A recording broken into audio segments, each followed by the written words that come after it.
What you're about to witness is a race that changed the course of history. Coleman gets it. Noah Lyles is going to have to find something special. In the 2023 World Track and Field Championships, Noah Lyles came away with this win in the 100 in 9.83 seconds, a career-defining race that ultimately proved that despite dominating the 200 meters for years, he could indeed challenge the world's best in the 100.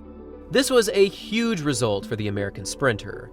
However, what happened behind him was one of the closest finishes for a medal in championship history.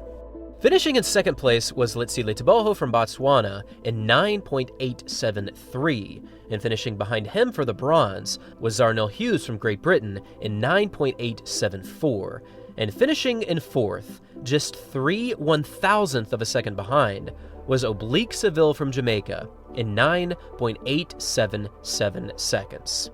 Now, to put it into perspective, 1,000th of a second is the time frame of a thought being transmitted from one part of your brain to the next. It's basically instantaneous. And all of these finishers here were given an official finish of 9.88, but after careful examination of the results using a laser photo finish, Oblique was unfortunately left off the podium.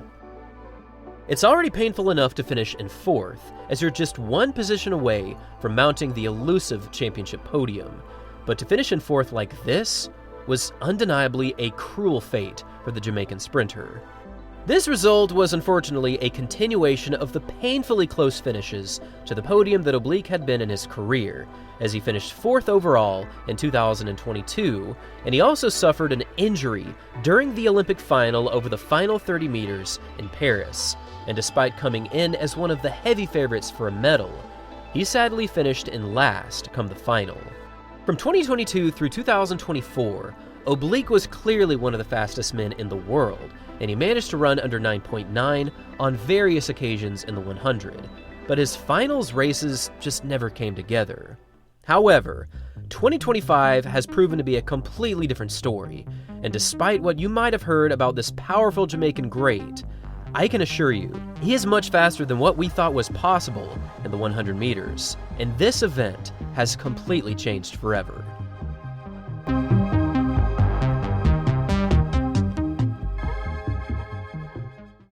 Here's a chart looking at every single 100-meter world champion since 1983. On the x-axis, we have the athlete who took the gold medal, and on the y-axis, we have the athlete's height. Over the years, we have seen a wide variety of heights winning the 100 meters. We've seen Carl Lewis at 6'2", there's Linford Christie at 6'2" as well. Justin Gatlin stands at 6'1", Kim Collins at 5'11", Johan Blake at 5'11" as well, and Fred Curley stands at 6'3". Now, as you can see, most athletes hover right around the 6-foot mark, with the tallest athlete in championship history winning the gold medal standing at 6'5", and of course, this athlete is Usain Bolt. Now, Bolt was certainly an anomaly when it came to his height, as most athletes who measure above 6'4" struggle to get good starts and ultimately just can't compete on the world stage. But Bolt really was different. Despite being so tall, he was quick out of the blocks, and his top speed was completely unmatched. And sprinting at such a height has both its advantages and disadvantages. However, it's an entirely different thing to be a world-class sprinter on the shorter side of the measuring board. Throughout the World Championships, the two shortest athletes to ever win the 100 were Christian Coleman and Maurice Green from the US, and both athletes measured in at 5 feet 9 inches or 175 centimeters. Notably, both of these athletes were incredible starters, and they held some of the quickest opening 60s in history, and to this day, both Coleman and Green still hold the top 2 times ever achieved in the indoor 60-meter dash. Conventional wisdom tells us that when you're measuring under 5 feet 10 inches, it's already challenging enough to take a victory, but the standard sprinting format consists of a strong start, and then you will be struggling to hang on over the final 40 meters for the win. 5 feet 9 inches is definitely on the shorter side of the World Championship list of 100-meter winners, and to this day, this is still the shortest athletes that we have seen take the gold title. Well, that was until 2025, because this year, Oblique Seville won the 100, measuring in at 5 feet 7 inches, or 170 centimeters. Oblique taking the gold medal in this year's World Finals wasn't just a moment of overcoming obstacles and finally breaking the fourth-place curse. It was also a statistical anomaly, as nobody of this stature has ever taken the gold in the World Championships in the 100. At 9.77, Oblique's time wasn't just a decent time, this was a spectacular performance, as this now officially places him as one of the top 10 fastest humans in history. And at 24 years of age, he very well could just be getting started, as he probably has 2 more Olympic cycles under his belt. However, in taking a closer look at this men's 100, it is simply unreal at how Oblique ran this 100, and it could result in super fast times in the very near future.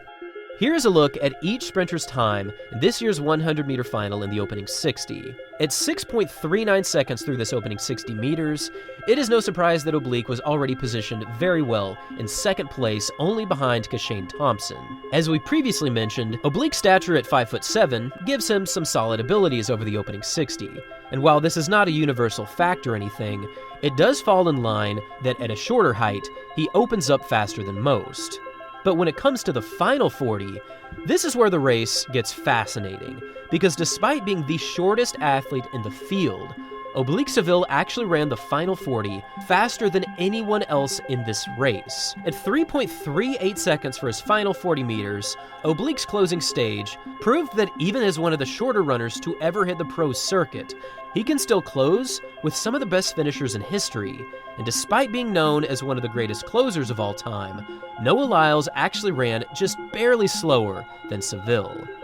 To see Oblique, an athlete at 5'7", closing in 3.38, running faster than Noah's finishing time in 3.39, is not something that I ever thought that I would see. In fact, it goes against all logic in the 100.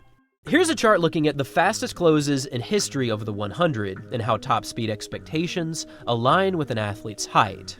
Up front, we of course have Usain Bolt, whose close at 3.27 is still the fastest 40 in history when he broke the world record in 2009. Now on this chart, we also have Tyson Gay in 3.33 seconds back in 2009.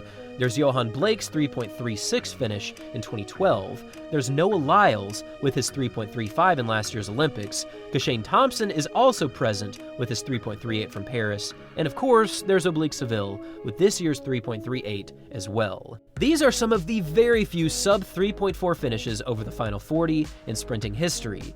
But when we plot their heights on top of this graph, we can see just how different Seville really is from a graphical standpoint. Seeing Seville finally reach his true abilities in the biggest moment was a huge relief. I think we all knew that he was capable of running this time, but over the years, this big stage, whether it be the Olympics or the World Championships, just did not result in what he could actually do. If running this fast at this height with his history wasn't already enough, Oblique also overcame a super huge obstacle at this year's Jamaican National Championships, because just a few minutes before he lined up to the 100 meters, he experienced a big cramping moment, and for a while, this literally put him on the ground, unable to even stand. And while some thought that Oblique should simply pack up his stuff and not risk injury, he decided to push forward, and somehow, even with this obstacle in his way, he finished in second place, qualifying for the World Championships, and still running a very solid time at 9.83. Oblique's 2025 season was so memorable that it almost seemed predetermined to some extent. And with this newfound confidence, Seville seems poised to drop some absolute bombs over the next few years. But the question still remains for many: is there really a limit to how fast an athlete can run at his height?